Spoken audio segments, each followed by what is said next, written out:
अस्सलाम वालेकुम रहमतुल्लाह। सभी दोस्तों को मेरा सलाम प्रणाम नमस्कार। सबसे पहले मैं बता दूं, कुछ कहने से कबल, कि मैंने जो हाथ उठाया है वो शायद आप लोगों को लेफ़्ट हैंड दिखाई देगा, क्योंकि मैं फ्रंट कैमरे से ये वीडियो बना रहा हूँ। फ्रंट कैमरे से जब वीडियो बनाई जाती है तो हम दाहिने हाथ को उठाते हैं तो सामने वाले को बायां हाथ दिखाई देता है।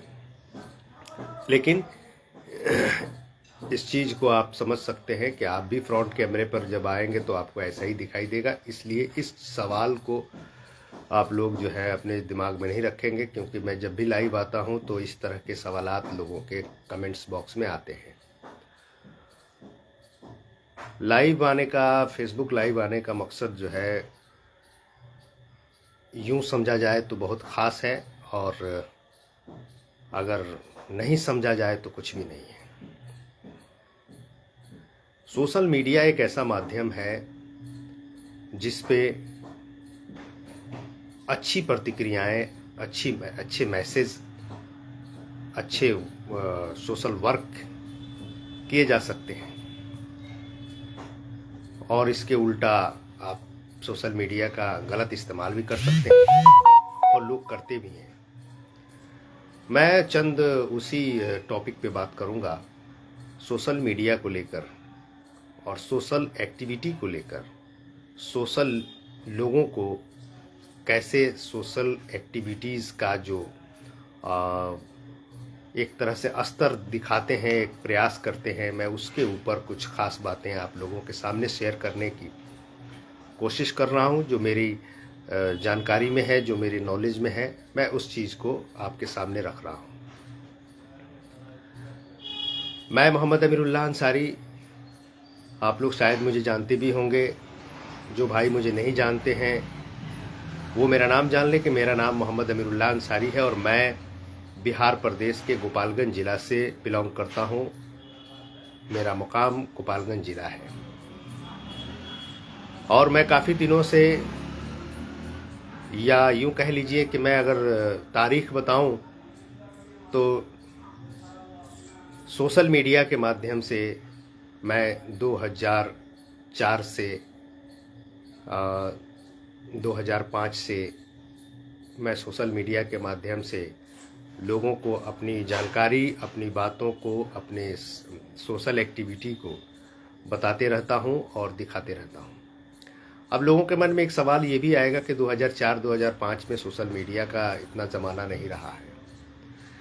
मैं आपको जानकारी के लिए बता दूं कि मैं दुबई में था, तो दुबई में 2004 में मैं गया, और 2004-05 से उन देशों में सोशल मीडिया का वर्क चल रहा था। लोग फेसबुक वगैरह चला रहे थे।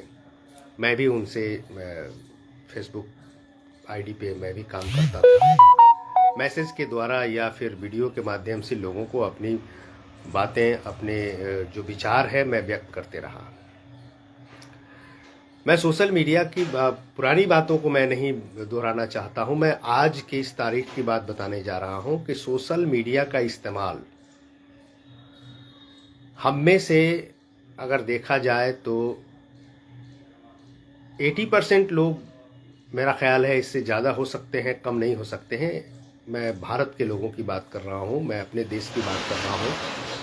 तो अपने देश की बात में मैं 80-85% लोग जो है सोशल मीडिया का इस्तेमाल करते हैं, जिसमें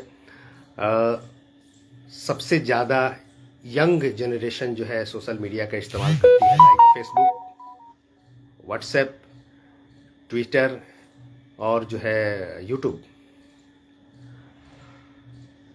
इसमें इतने लोगों में 50 से 60% ऐसे लोग हैं जो सोशल मीडिया पे ज़्यादा एक्टिव रहते हैं।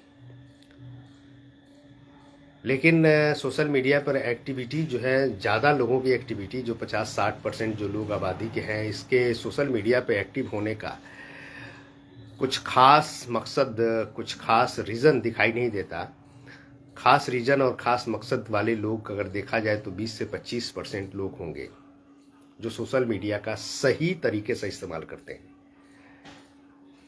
सही तरीके से इस्तेमाल इसलिए मैं कह रहा हूं कि सोशल मीडिया जब एक ऐसी माध्यम है जिस पे अपनी बात को आप लाखों, हजारों, करोड़ों लोगों तक पहुंचा सकते हैं, तो कभी अच्छी बातों को, अच्छे नॉलेज को, समाज समाज में जिस बात से फायदा हो सके, समाज में जिस बात से लोगों को भला हो सके, देश के प्रति लोगों के अंदर जो है भलाई पहुंच सके, अच्छी बातें पहुंच सकें, उस पे काम करने वाले लोग बहुत कम हैं। क्योंकि नेट का जो ज़माना है और यूथ जनरेशन जो है वो नेट का नाजायज़ फ़ायदा बहुत ज़्यादा उठा रही हैं। अनाप शनाप चीज़ें देखना, अनाप शनाप चीज़ें शेयर करना, अनाप शनाप बातें करना, गलत मैसेज को समाज में फैलाना, गंदगी फैलाना, जहर घोलना, ये सोशल मीडिया का आज का नया पैटर्न बन चुका है। अफसोस की बात यह है कि कोई भी ओकेशन होता है, कोई भी पर्व त्योहार होता है, कोई भी धार्मिक जो है आस्थे के प्रति जो है त्योहार होता है या कोई प्रोग्राम किया जाता है, उसमें लोगों का जो असामाजिक तत्व जिसको कहा जा सकता है और कहते भी हैं, वो लोग जो है विद्रोह फैलाने के लिए और गलत मैसेज देने के लिए, गलत बातें फैलाने के लिए लोग जो है ज़्यादा इसका इस्तेमाल करते हैं, जबकि ऐसा नहीं होना चाहिए। आप जानते हैं कि आपकी एक बात जो है समाज के बहुत सारे लोगों के ऊपर कैसा प्रभाव डाल सकता है, जिसके अंजाम कुछ भी हो सकता है और होता भी है। गलत चीज़ों का अगर प्रचार हम करते हैं, गलत चीज़ों को बढ़ावा देते हैं, तो समाज में उस गलत चीज़ का जो है बहुत बड़ा प्रोपेगेंडा बन जाता है और उसका खामियाजा हमें और आपको भुगतना पड़ता है।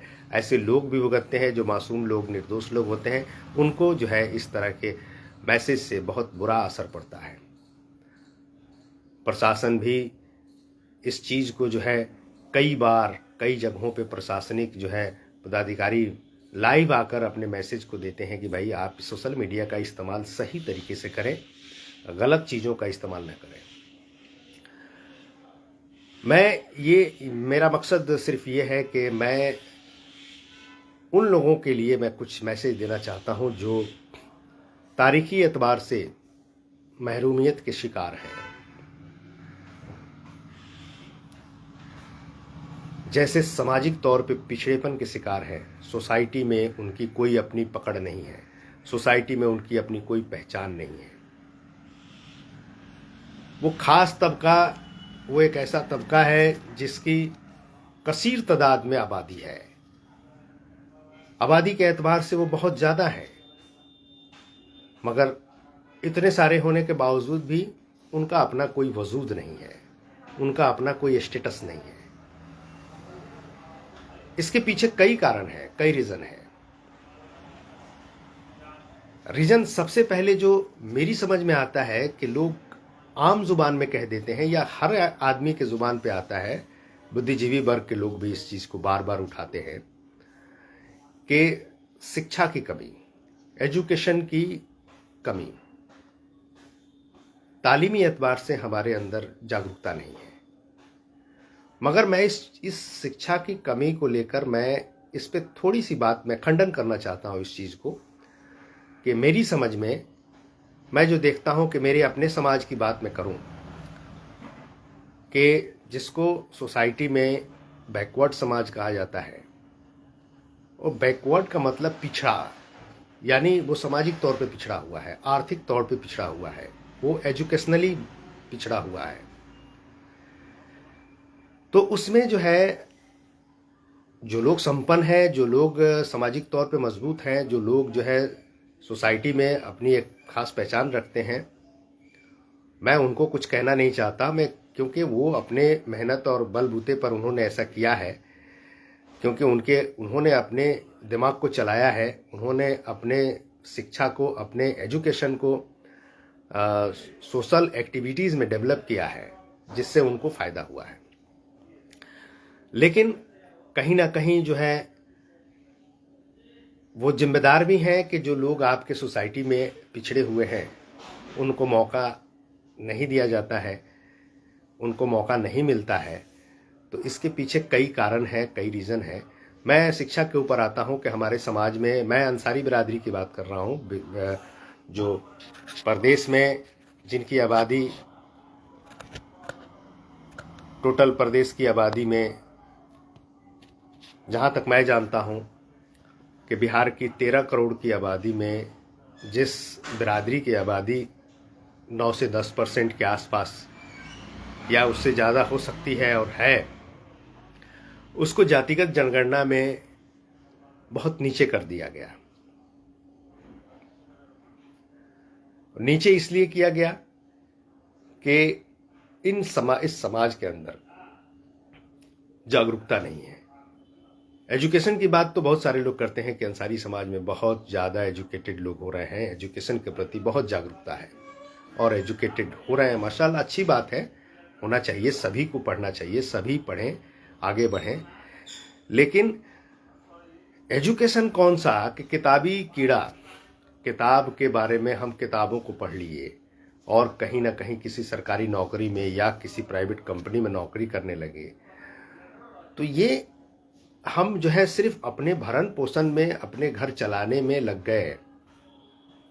हमें दूसरों से कोई मतलब नहीं, हमें समाज से कोई मतलब नहीं, हम समाज को कुछ दे नहीं सकते हैं अपनी शिक्षा के बदौलत।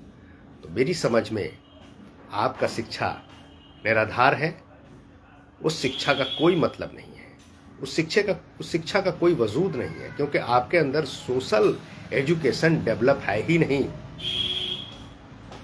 और जब तक सोशल एजुकेशन डेवलप नहीं होगा, आप शिक्षित नहीं हैं मेरी समझ में। आप अपने समझ में बहुत शिक्षित हैं, MA BA PhD आपने कर लिया है, लेकिन सोशल एक्टिविटी आपके अंदर नहीं है, तो आप जो है शिक्षित नहीं है, जो मेरी समझ में है। जाहिर है आप लोगों को बुरा लगेगा ये बातें, चूंकि आप फिर भी चूंकि आप जिस तरह से अपने आप को एजुकेट किए हो, उसमें इस बात की कोई गुंजाइश नहीं जो मैं कह रहा हूं, क्योंकि आपके अंदर सोशल एजुकेशन है नहीं।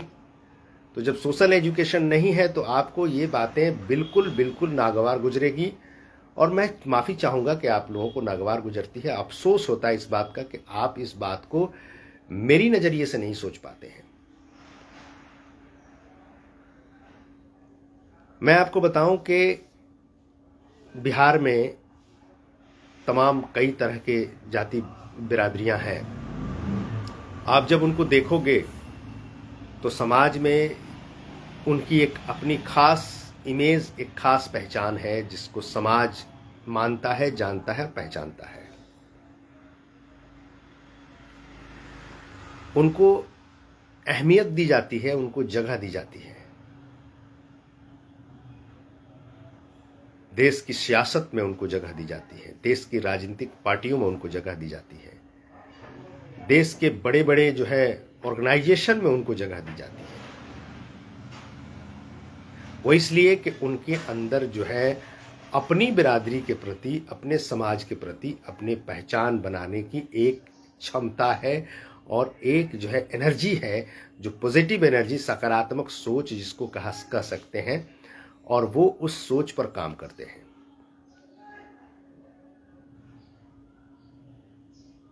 फेसबुक के इस लाइव पे आने वाले जो मेरे दोस्त हैं, मैं सबको एक बार फिर से सलाम करता हूं कि आप लोग मुझे देख रहे हैं और मेरी बातों को सुन रहे हैं, जिसमें आसिफ जमील साहब हैं। आसिफ जमील साहब, सलाम अलैकुम। वालेकुम सलाम भाई।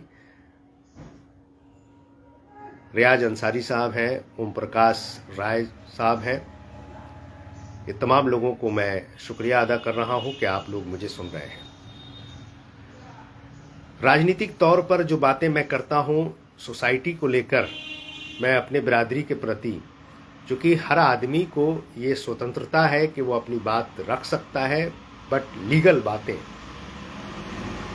जो समाज में है, जो समाज के, जो देश के संविधान के अकॉर्डिंग है, मैं उन बातों को रख रहा हूं। मैं एक बात आप लोगों को क्लियर बता देना चाहता हूं कि जो समाज, जो बिरादरी, मैं समाज की बात करूं तो आप बिरादरी समझें, मैं अपनी बिरादरी की बात कर रहा हूं। जो पिछड़े लोग हैं, जो पिछड़ी बिरादरियां हैं, मैं उनकी बात कर रहा हूं। पासमानदा जिसको कहा जाता है, जिसमें मुसलमानों के अंदर जो पासमानदा बिरादरियां हैं, जो पिछड़ेपन के शिकार हैं, मैं उनकी बात कर रहा हूं। या समाज में जो दूसरे धर्म के लोग जो है वो भी पिछड़ेपन के शिकार हैं, मैं उनकी बात कर रहा हूँ। मैं कंपैरिजन कर रहा हूँ कि देखिए समाज में जो दूसरे कम्युनिटी के लोग हैं, जो दूसरे आस्था के मानने वाले जो लोग हैं, उनके अंदर जो पिछड़ी बिरादरियां हैं उनकी बात मैं कर रहा हूँ, और मुसलमानों में जो पिछड़ी बिरादरी हैं मैं उनकी बात कर रहा हूँ। दोनों को अगर कंपैरिजन किया जाए तो ज़मीन आसमान का फासला है। क्या कारण है? मुसलमानों में अंसारी, मंसूरी, दर्जी, हजाम, धोबी, दीवान, राहीम, कुजड़ा, हलालखोर, मिस्कार, पंवरिया, डफाली, इस तरह की जो नट, बखो, ये इस तरह की जो बिरादरियां हैं, इन बिरादरियों का सामाजिक वजूद है क्या? कभी आपने नहीं सोचा इस चीज को? आपके पास वोटर आईडी है, आप वोट बैंक हैं। देश की तमाम राजनीतिक पार्टियां आपको इस्तेमाल करती हैं वोट लेने के लिए, चाहे वो मुस्लिम कम्युनिटी की पार्टियां हो या फिर अदर कम्युनिटी की पार्टियां हो।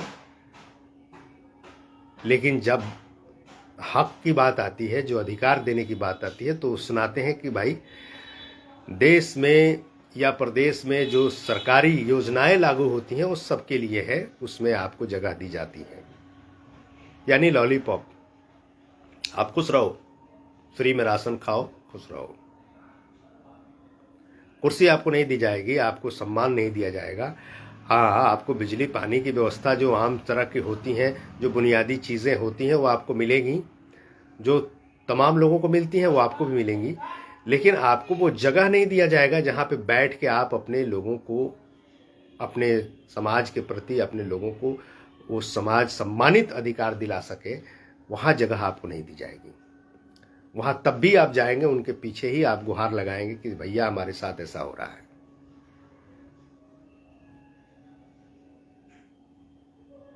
ये कड़वी सच्चाई है। जब राजनीतिक बात आती है, सामाजिक बात आती है, तो वहां अगुवाई करने के लिए आपका अगुवा कोई दूसरा होता है, आपके समाज से नहीं होता है। और आप जरा एक वो बड़ी एक तरह के जो कहावत कही जाती है कि अगर बिल्ली को दूध की रखवाली करने के लिए रख दिया जाए तो क्या उम्मीद कर सकते हैं कि वो बिल्ली आपके दूध की रखवाली करेगी? ठीक वैसे ही समाज में वैसे ही होता है। देश की तमाम राजनीतिक पार्टियों में अलग अलग तरह से लोग जो है, कोई प्रखंड अध्यक्ष बना हुआ है, कोई जिला अध्यक्ष बना हुआ है, कोई सचिव महासचिव बना हुआ है। पार्टियां बनाती हैं, अलग अलग बिरादरियों से लोगों को लेकर पार्टियों में बनाती हैं। लेकिन झोला ढोने के लिए और झंडा उठाने के लिए ये बनाया जाता है। आपको टिकट नहीं दिया जाता है कि आप MP MLA बनो। उस जगह पे जाओ जहां से समाज और देश में जो व्यवस्था है, सरकारी व्यवस्था है, उस व्यवस्था को बदलने की जहां पे जो जगह है, सदन है, जहां से सारी व्यवस्थाएं चलती हैं, सारे स्कीम पास किए जाते हैं, सारी योजनाएं लागू की जाती हैं, उसमें आपको जगह नहीं दी जाएगी।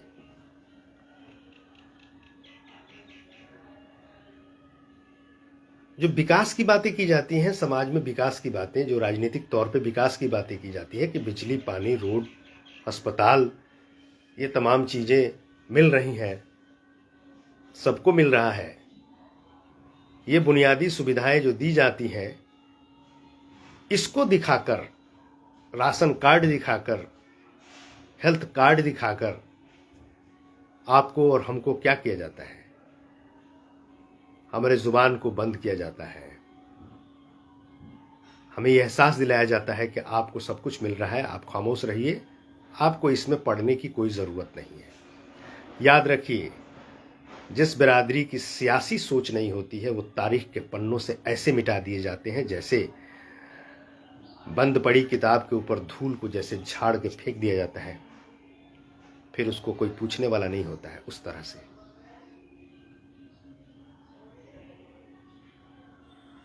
अखबार को, नई अखबार को जब पढ़ते हैं, पढ़ के उसको फेंक देते हैं, कूड़े में चला जाता है और उसकी रद्दी के भाव में उसको बेच दिया जाता है। फिर उस पर जो है सामान बेचकर वो लोगों के जूतों के नीचे मसल दिए जाते हैं, वैसे होता है।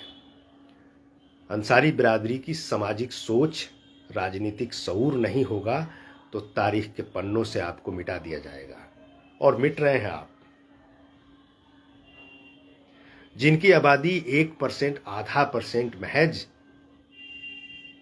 उनके अंदर सियासी पकड़ 100% है। मैं उनको दोष नहीं दे रहा हूं, क्योंकि उन्होंने अपना दिमाग चलाया, दिमाग का इस्तेमाल किया और वो बन गए। आपका दिमाग चला कि नहीं भाई, मैं तो झोला ढोऊंगा, मैं जिंदाबाद मुर्दाबाद के नारे लगाऊंगा, मैं यही करूंगा क्योंकि मेरे लिए यही है। इसी को हम जो है अपना सब कुछ समझ लेते हैं। कहां से आपको मिलेगा जगह? आप संगठित नहीं होगे, आप अपने मुस्तकबिल के बारे में, अपने समाज के बारे में नहीं सोचेंगे तो कोई अकेला कुछ कर नहीं सकता है। कांसीराम अकेले आए थे जरूर, लेकिन उन्होंने अपने समाज को इस तरह से जगाया कि उनके पीछे कारवां बन गए। आज उनके समाज के लोग अपने समाज के प्रति ऐसे मुस्तहिद हो गए, ऐसे जागरूक हो गए, ऐसे इकट्ठे हो गए कि उनकी राजनीतिक पार्टी बनी। देश में उनके समाज के प्रति अगर कोई भेदभाव होता है, कोई विरोध होता है, कोई गलत होता है, तो उस समाज के लोग खड़े होते हैं, उनकी आवाज उठाने वाले लोग आ जाते हैं।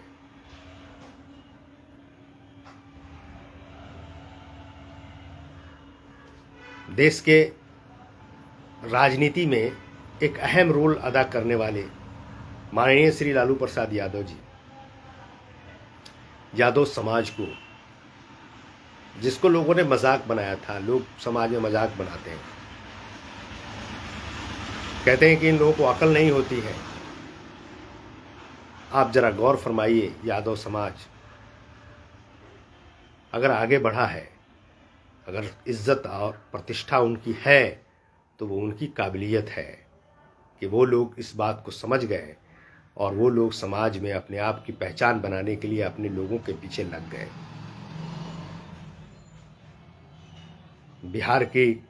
बिहार की राजनीति में अहम रोल अदा लालू प्रसाद ने किया। देश की राजनीति में उनकी एक अपनी अलग पहचान है। किसी अंसारी मंसूरी को दिखाएंगे? कोई है? कोई दर्जी धोबी हजाम है कोई? अगर है तो बताइए, जो इस तरह की पहचान रखता हो। माननीय मुख्यमंत्री बिहार प्रदेश नीतीश कुमार, सोचिए इस बात को, मैं कह रहा हूं, इस बात को जरा बारीकी से सोचिए। यूं ही मत देखिए कि मैं अपनी राजनीति कर रहा हूं। अरे मेरा बात छोड़िए आप, मैं राजनीति कर रहा हूं, क्या कर रहा हूं, छोड़िए। मैं जो बात बता रहा हूं, इस बात में कितनी सच्चाई है, इस बात पे आप सोचिए। मैं नहीं कह रहा हूं कि आप मुझे अपना लीडर मान लीजिए, नहीं, मुझे जरूरत नहीं है। आप बनिए, आप अपना लीडर बनाइए, अपने समाज से बनाइए, किसी को बनाइए, जिसको मर्जी आए उसको बनाइए। मेरा मकसद सिर्फ और सिर्फ आपके उस जहन को खोलना है जिस जहन में आपने बिल्कुल ब्लॉक कर दिया है इस मामले में। सिर्फ कमाने खाने, बस कमाना है, खाना है, सो जाना है, फिर कल सुबह उठना है, कमाना है, खाना है, सो जाना है। इससे ज्यादा आप कभी सोच ही नहीं सकते हैं। ये सोच जगाने के लिए मैं कह रहा हूं कि आप सोचिए। मैं ये नहीं कह रहा हूं कि आप किसी के पीछे पड़ जाइए, यूं ही पड़ जाइए, नहीं। आप जिसके पीछे जा रहे हैं उसके बारे में सोचिए कि आपको क्या मिल रहा है। आपकी अपनी सेल्फ के अलावा आपको अपने समाज के लिए, अपनी बिरादरी, समाज मतलब अपनी बिरादरी, आप अपनी बिरादरी के बारे में आपको क्या मिल रहा है, कहां आपको फायदा हो रहा है। नीतीश कुमार जी अपने समाज को कहां ले गए? 15-17 साल से मुख्यमंत्री बने हुए हैं। उस समाज के लोग गर्वान्वित होते हैं, प्राउड महसूस करते हैं, उनको जगह दी जाती है। उनको मिलता है हर जगह।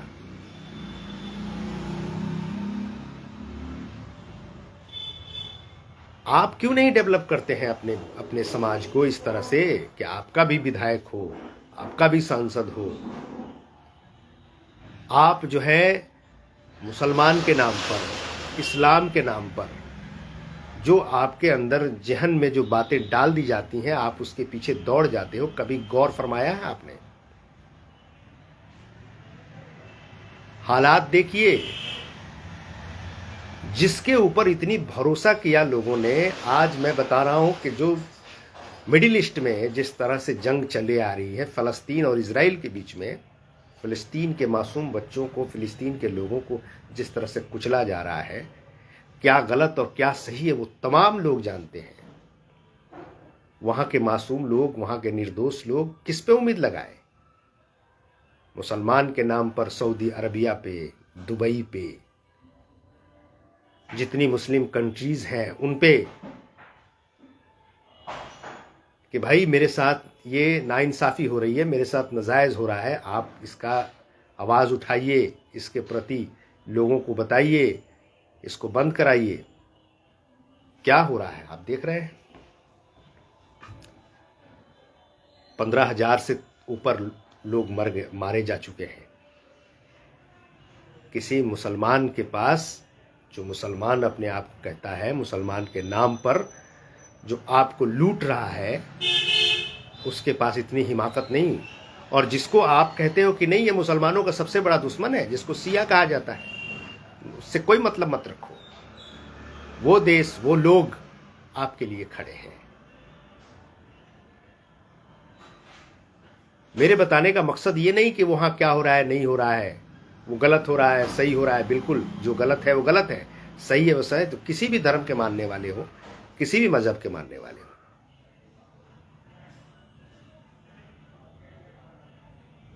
आप मणिपुर में देख सकते हैं। मणिपुर में जिस तरह से हालात आज भी चल रहे हैं, मणिपुर जल रहा है, आज भी परेशान है लोग। कौन उनकी आवाज उठा रहा है? कौन उनके पीछे दौड़ रहा है? हम और आप थोड़े अफसोस करते हैं, ओहो ये गलत हो रहा है। कर क्या सकते हैं आप? जहां करना चाहिए वहां उस जगह पे आप जाएंगे नहीं, क्योंकि आप तो दूसरों के पीछे पड़े हुए हैं। अपने घर की रखवाली, अपने घर की पैरवी का पहरेदार दूसरों को आप बनाएंगे। वो दूसरा पहरेदारी कर रहा है कि आपके घर के भेद ले रहा है, कि आपको कमजोर कर रहा है, इसके बारे में आप नहीं सोच रहे हैं। मैं ज्यादा वक्त लेना नहीं चाहता। आप लोगों को शायद मेरी बातें अच्छी नहीं लगती होंगी। मोहम्मद इरफान जामिया वाले साहब, आपका बहुत बहुत शुक्रिया। किशन कुमार मेरे बड़े भाई, आपका बहुत बहुत शुक्रिया। जो लोग मुझे देख रहे हैं, मैं तमाम लोगों को शुक्रिया अदा कर रहा हूं तहे दिल से। मेरी बातें अगर बुरी लगी हो तो मैं आप लोगों से दिल पे हाथ रख के क्षमा प्रार्थी हूं। आप गलत इस चीज को नहीं समझें। मैं किसी धार्मिक आस्था और किसी धर्म की बात नहीं कर रहा हूं, मैं समाज की बात कर रहा हूं। समाज में एजुकेशन जो एक ऐसा चीज है कि आप जब शिक्षित होंगे तो आपकी तमाम चीजें जो हैं, तमाम रास्ते क्लियर होती जाएंगे, तमाम रास्ते साफ होते जाएंगे। मैं उस पिछड़ेपन की बात कर रहा हूं कि आखिर पिछड़ेपन के शिकार आप क्यों हैं? सैकड़ों सालों से आप पिछड़े ही हैं। इसके पीछे सिर्फ और सिर्फ मेरा, जहां तक मेरी नॉलेज है, मेरी जानकारी में जहां तक है, सिर्फ एक ही कारण है कि आपकी सोच जो है वो सियासी सोच नहीं है, वो सामाजिक सोच नहीं है। जब आप सामाजिक सोच रखेंगे, सियासी सोच रखेंगे, तो आपका समाज ऊपर उठेगा, क्योंकि आप समाज के बारे में सोचेंगे, सिर्फ अपने बारे में नहीं सोचेंगे कि मैं अच्छा खा लिया, अच्छा पहन लिया, तो बस मेरे लिए सब कुछ है और मैं ही समाज हूं। बस ऐसा नहीं। आप अच्छा पहन रहे हैं तो अपने भाई के बारे में सोचिए कि वो भी अच्छा पहने। आप अच्छा खा रहे हैं तो अपने भाई के बारे में, अपने बगल के बारे में सोचिए कि वो भी अच्छा पहने, अच्छा खाए, अच्छे से रहे, अच्छा पढ़ाई करे, अच्छी जगह पावे। और ये कब हो सकता है? जब आप समाज के बारे में सोचेंगे। मुझे अफसोस होता है, मैं अंसारी बिरादरी की बात कर रहा हूं,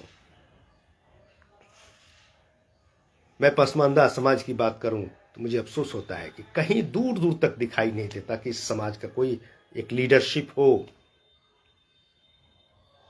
कोई अपने समाज के बारे में प्रचारित कर रहा है, कोई अपने समाज के बारे में प्रचारित कर रहा है। होना भी चाहिए, सभी धर्म के लोग,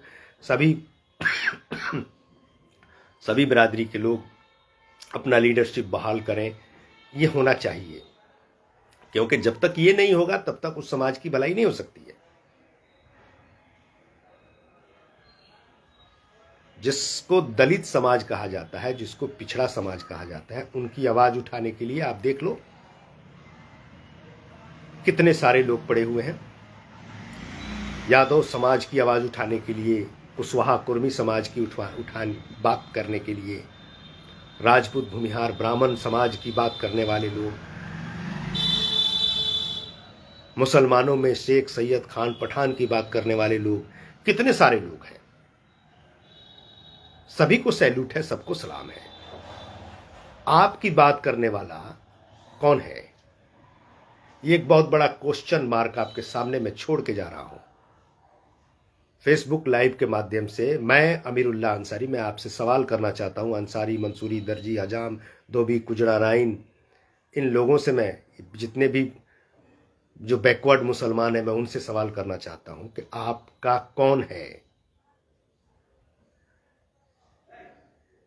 क्या नीतीश कुमार जी आपको जगह देते हैं? क्या लालू प्रसाद जी आपको जगह देते हैं? कांग्रेस या बीजेपी या कोई भी पार्टियां आपको क्या जगह देती हैं? राशन ले लो, मस्त रहो, खाओ भाई, करना क्या है? बिजली आपको मिल रही है, पानी मिल रहा है, यानी आप जिस लायक हो वो चीज आपको दिया जा रहा है, बस उसी लायक रहो। मेरे पीछे झंडा लेके आओ, जिंदाबाद मुर्दाबाद जिंदाबाद, इसको हराना है, उसको जिताना है, उसको ऐसे कर देना है, उसको वैसे कर देना है। होना कुछ नहीं है, वो वोट है, वोट आप देंगे, आपका अधिकार है, किसी को दे सकते हैं। लेकिन वही चाबुक जब आपके पीठ पर पड़ता है तो आप चिल्लाते हो कि मेरे साथ ऐसा नाइंसाफी हो गया, मेरे साथ ऐसा, फलाने भाई मेरी बात करो। कौन करेगा आपकी बात? क्यों करेगा? कई ऐसे प्रमाण हैं। लोग डिबेट में आते हैं, मुसलमानों का मसीहा बनके, आपका मसीहा बनके बताते हैं, डिबेट में खूब चिल्लाते हैं, हमदर्द बनके। लेकिन वो एक राजनीतिक हथकंडा है जो उनको अपना फायदा लेना है, कि वो आपकी बात सिर्फ इसलिए कर रहा है कि आप उसके बहकावे में, उसके झलावे में पड़ के आप उसको वोट दीजिए। आपको जगह नहीं देगा वो, आप उसको वोट दीजिए, उसको बनाइए अपना लीडर। वो कभी नहीं कहता है कि आप बनिए लीडर, मैं आपके पीछे खड़ा हूं। कभी आपने देखा है? अगर देखा है तो बताइए। मैं अंसारी समाज के लोगों से, मैं मंसूरी समाज के लोग, अंसारी समाज के लोग जो है, जो समाज में लोग जो अपने आप को संगठन बना के, बहुत सारे जो है कमेटी बना के लोग चल रहे हैं, मैं पूछ रहा हूं उनसे, बताइए अगर आपके पास इस सवाल का कोई जवाब है तो। मैं इस सोशल मीडिया का जिक्र मैं किया कि सोशल मीडिया का जो सही इस्तेमाल, सही इसका ढंग, सही रूप रंग जो है, वो सोशल मीडिया का इस्तेमाल आप अच्छे काम के लिए कीजिए। अभी चुनाव आ रहा है, 2024 में चुनाव होगा, 2025 में चुनाव बिहार में होगा। अभी से प्लानिंग शुरू है आपकी। चाय के दुकानों पे, पान के दुकानों में, होटलों में बैठकर आप जो है गुफ्तगू कर रहे हैं खूब, फलाने भाई को मैं तो ये, उनका जो है प्रत्याशी आएगा, इसको हरा देना है, उसको जिता देना है। कभी अपने गिरेबान में झांकिए कि आपका कौन है जिसको आप सपोर्ट करो और आप उसको आगे बढ़ाओ, ताकि वो आपकी बात उस सदन में करे जहां से देश चलता है, जहां से सिस्टम बनाई जाती है, जहां से योजनाएं लागू की जाती हैं, जहां से व्यवस्था दुरुस्त किया जाता है। खोलिए इस जैन को। पूरी जिंदगी खाना कमाना तो है ही, लेकिन आप पलट कर देखिए दूसरे तरफ कि वो भी आप ही की तरह आदमी है, वो भी कमा खा रहा है, मेहनत मजदूरी वो भी कर रहा है, लेकिन वो अपने समाज के प्रति सोच रहा है। जाकर देखिए, गरीब से गरीब आदमी है, लेकिन जब पूछिएगा तो फौरन कहेगा कि भाई मेरा समाज है, मैं इसको सपोर्ट करूंगा। और आपसे पूछा जाता है तो आप कहेंगे अरे भाई हम तो फलाने भाई को सपोर्ट करेंगे, फलाने भाई जो है ठीक है। सब ठीक है, मैं किसी को बुरा नहीं कह रहा हूं, लेकिन आज तक किया क्या है आपके लिए? अगर आप बताइए, अपने गिरेबान में झांक कर देखिए। आप तो इतने सेल्फिश हो चुके हैं कि सिर्फ अपने फायदे देख रहे हैं कि भाई मैं अच्छा पहन रहा हूं ना, मैं अच्छा खा रहा हूं, मेरे घर अच्छे बन गए हैं, फिर भी गुलामी उसी की कर रहे हैं। खूब पैसा मेरे पास है, लेकिन झोला ढो रहे हैं किसका? उस आदमी का झोला ढो रहे हैं जो आपके बारे में कभी सोचता ही नहीं। वो आपको चाय पिलाएगा दरवाजे पर बिठाकर, आप खुश हो जाओगे, बोलोगे कि भाई बहुत अच्छे आदमी है। पहले आपको किसी मसले में फंसाएगा, फिर उसी मसले में आपकी पैरवी भी करेगा। वो पैसे भी देगा और पैसा लेगा भी उससे ज्यादा 10 गुना, ताकि जिंदगी भर आप उसके एहसान के नीचे दबे रहो और अपनी जुबान को खोलो नहीं। आप ही के भाई से आप ही को भाई को पिटवाएगा, आपके घर को तोड़ेगा, आपके घर को फोड़ेगा, आपके बच्चों में गुमराहियत पैदा करेगा, अच्छी तालीम लेने से आपको रोकेगा, ऐसे ऐसे साजिश रचेगा कि जहां आप जो है तालीम से अपने आप को दूर रखें, क्योंकि आपको इकोनॉमिकली इतने कमजोर कर दिया जाता है कि आप सिर्फ और सिर्फ कमाने खाने में लग जाते हैं। आपको आगे ना कुछ रहता है, ना कुछ सोच पाएंगे। मैं फिर एक बार अपील करना चाहता हूं। मैं मोहम्मद अमीरुल्लाह अंसारी, राष्ट्रीय अध्यक्ष ऑल इंडिया अंसारी अधिकार मंच, बिहार के तमाम अंसारी भाइयों से मैं अपील करना चाहता हूं कि आप संगठित हों, एक हों, अपना मुस्तकबिल बनावें, हार जीत की बात छोड़ें। कौन जीतता है कौन हारता है उससे मतलब नहीं, आप अपना लीडरशिप अपने समाज से बनाएं। मैं मंसूरी बिरादरी के लोगों से कहता हूं कि आप अपना लीडरशिप अपना बहाल करें। मैं राइन बिरादरी से कहता हूं, मैं दीवान बिरादरी से कहता हूं, मैं दर्जी बिरादरी से कहता हूं, मैं हजाम बिरादरी से कहता हूं, यानी जितने बैकवर्ड मुसलमान हैं, मैं सबको कहता हूं कि आप अपना लीडरशिप अपने समाज से बहाल करें। आप संविधान को पढ़ें, आप अपने अधिकारों के प्रति जानें, अपने अधिकार से जागरूक हो। जब आप अपने लीडरशिप को मजबूत करेंगे, समाज में अच्छाई फैलेगी। आप देखे होंगे कई मामला कोई फंस जाता है तो पंचायती किया जाता है, पंच लोगों को बुलाया जाता है। पंच में कौन लोग होते हैं? जिस समाज में मामला हुआ है वो दोनों समाज के लोग बैठते हैं। जिस दो समाज के बीच में लफड़ा हुआ है, उस दो समाज के, दो परिवार के, दो गांव के, यानी जिस तरह के मसले होते हैं उसमें तमाम समाज के लोग बैठते हैं और उनकी बातों को अहमियत दी जाती है। ठीक वैसे जब आपका मुस्तकबिल रहेगा, आपका अपना जो है लीडर रहेगा, तो देश की राजनीति में उसकी जो राजनीतिक उथल पुथल होगा या राजनीतिक बदलाव आएगा या राजनीतिक सोच आएगी, उसमें आपको जगह दी जाएगी, आपको बुलाया जाएगा अपने समाज के पक्ष रखने के लिए। नहीं तो वही हाल होगा, बिल्ली को दूध की रखवाली। दूध वाला ये समझता है कि मैंने बिल्ली को रखा है ना भाई, मेरे दूध की रखवाली कर रहा है। जब ढक्कन खोलेगा तो पता ये चलेगा कि दूध तो खत्म है और बिल्ली भी गायब है। तो ये जरा सोचिए, तारीख गवाह है, आपकी तारीख आप खुद लिखोगे और इसके लिए तन मन धन की जरूरत पड़ती है, सोच की जरूरत पड़ती है। आप समाज में अपने आप को इज्जतदार और मजबूत बनाने के लिए आप सियासी सोच डेवलप कीजिए, सियासत में अपने लीडरशिप को बहाल कीजिए, अपने लोगों में जागरूकता पैदा कीजिए, इकट्ठे हुई, तब ये मुमकिन है। और देश की तमाम राजनीतिक पार्टियां आपको पूछेंगी, आपको हक देगी। आपके भी MP MLA, आपके भी राज्यसभा में लोग होंगे, आपके भी सदन में लोग होंगे।